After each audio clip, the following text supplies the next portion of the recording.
11월 2일 말씀 동무 시작하겠습니다. 벌써 11월 달입니다. 역대상 1장 28절부터 54절 말씀인데 어제 본문에서요. 역대상 1장 전체를 다 본문으로 하겠습니다. 제목은 우리의 이름은 생명책에 있습니다. 라는 제목입니다. 이제 역대상을 읽게 되는데 역대상하의 내용은 주로 다윗입니다. 다윗에 대한 내용인데 다윗 왕조의 역사를 기록하고 있습니다. 역대상부터 이제 에스라, 느헤미야, 에스더까지 이제 역대기 역사서라고 부릅니다. 그리고 신명기 역사서가 있는데 여호수아부터 룻기를 제외하고 열왕기 하까지 6권의 책을 신명기 역사서라고 합니다. 거기는 신명기의 관점으로 기록이 된 거죠. 순종하면 복을 받고 불순종하면 저주를 받는다. 그래서 역대 신명기 역사서는 있는 그대로 다 적어놨어요. 그 다윗이 뭐 바세바를 범한 거, 우리야 죽인 거, 솔로몬이 잘못한 거 다 적어놨습니다. 있는 그대로. 근데 이 역대기 역사서는 좀 다르게 적어놨습니다. 같은 다윗 왕조의 역사이지만 좀 다르게 적어놨는데 예를 들면 이제 그 바세바를 범한 사건들, 우리야 죽인 거 이런 것들은 싹 빠져 있어요. 잘못한 것들은. 근데 이유가 있습니다. 왜 이유가 있냐면 역대기 역사서는 역대상부터 해서 시작된 책들은 포로기 이후에 포로에 갔다 오고 난 뒤에 기록된 것인데 주전 538년에 1차 포로가 돌아오게 됩니다. 스룹바벨이 돌아오게 되죠. 그래서 돌아와서 이제 70년 포로 끝나고 돌아왔기 때문에 이제 성전을 건축하게 되면서 이제 다윗 왕조의 다윗 왕 시절에 가장 평화로운 나라였기 때문에 그때를 회복할 것을 기대하고 있는 거죠. 근데 이제 돌아왔는데 문제는 시간이 점점점 가는데 약속이 성취될 기미가 안 보이는 거예요.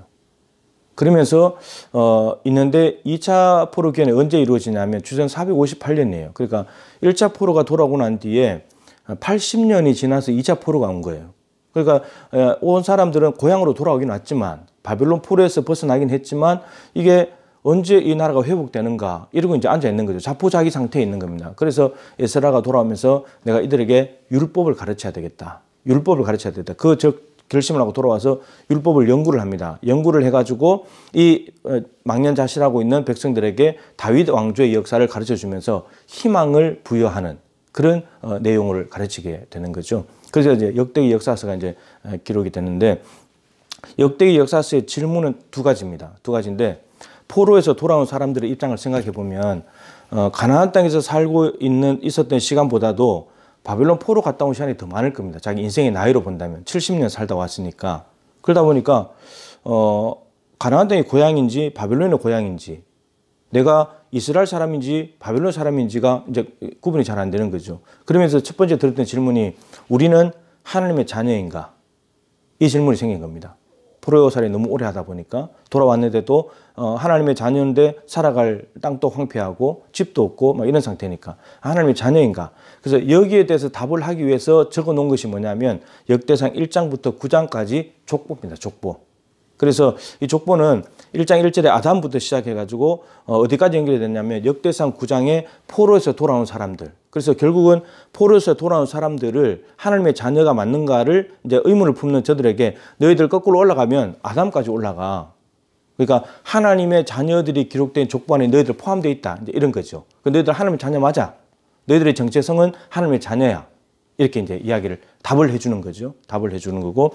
그 다음 두 번째 질문은 다윗 왕조는 회복되는가? 무너진 다윗의 장막을 일으킨다고 했는데 정말 회복이 되는가? 그것에 대해서 답을 하기 위해서 적어 놓은 것이 역대상 10장부터 마지막 29장까지예요. 그래 좀 더 간다면 역대하 전체.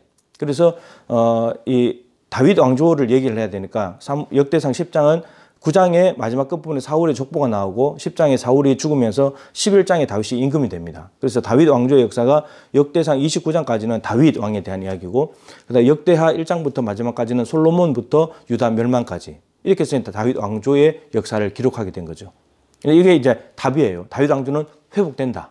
이런 말씀을 하는 거죠. 그러다 보니까 다윗 왕조가 회복이 되는가 이런 의문을 가지고 있는 사람들에게 다윗이 바세바를 범했어. 나쁜 놈이야. 우리야 죽였대. 솔로몬이 우상 숭배하고 난리 났대. 이런 거 적어 놓으면 다윗 왕조 회복할 필요 없네. 이렇게 될 거잖아요.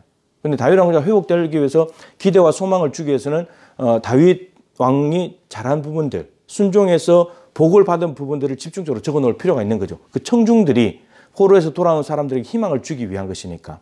거짓말은 아니잖아요. 그냥 긍정적인 면을 적은 것뿐이지 부정적인 면을 안 적은 것이지 거짓말은 아니니까. 그래서 신명기 역사서와 역대기 역사서가 같이 성경에 있는 거예요. 만약에 역대기 역사서만 있다면 이건 성경이 아닐 수도 있어요. 근데 신명기 역사서가 있기 때문에 역대기 역사서가 성경으로 자리매김을 할 수 있게 된 거죠. 자, 이게 이제 역대상하의 이제 큰 흐름인데 이게 이제 큰 그림이고요.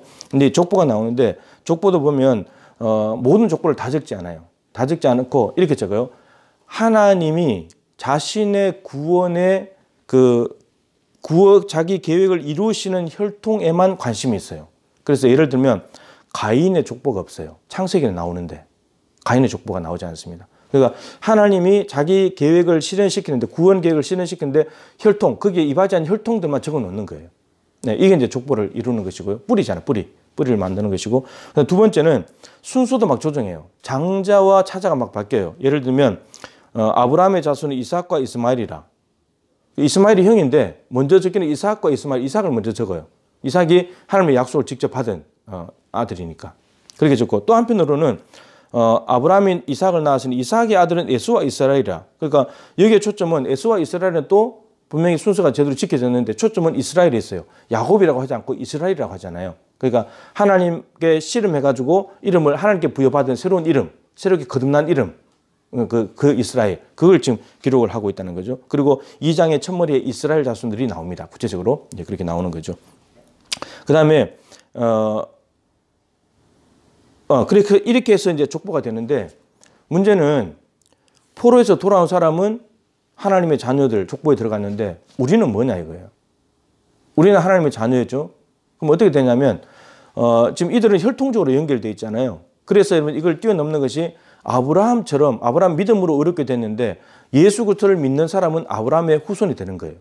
우리는 혈통적으로 유대인은 아니지만 영적인 하나님의 약속을 받는 차원에서 믿음의 족보로 봤을 때는 우리도 이 족보에 들어가게 되고 궁극적으로 중요한 것은 우리는 생명책에 이름이 기록되어 있다는 거죠.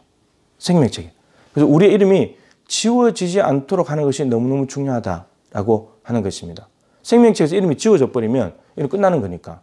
그래서 우리가 믿음을 끝까지 잘 지켜나가야 되겠고 믿음 잘 지켜나가도 그러다가도 이들처럼 포로살이 갔다 왔는데 우리가 어떻게 되는 거지? 이렇게 됐는데 우리가 여러분 죄를 지어도 하나님과 끊어질 수가 없습니다. 예수 그리스도 아들의 피로 맺은 언약 백성이기 때문에. 그래서 우리가 이 족보를 기억하고 분명히 하나님께서 우리를 생명책에 이름을 넣어주셨고 우리가 다시 죄를 회개하고 다시 돌이키면 기회가 있다. 이런 믿음을 가지고 살아가는 것이 중요하죠. 우리는 믿음의 후손들입니다. 끝까지 예수 잘 믿어서 하나님의 족보에 생명책에 이름이 기록되어서 영원한 하나님 나라의 백성으로 살아가는 은혜가 있기를 주님의 이름으로 축복합니다.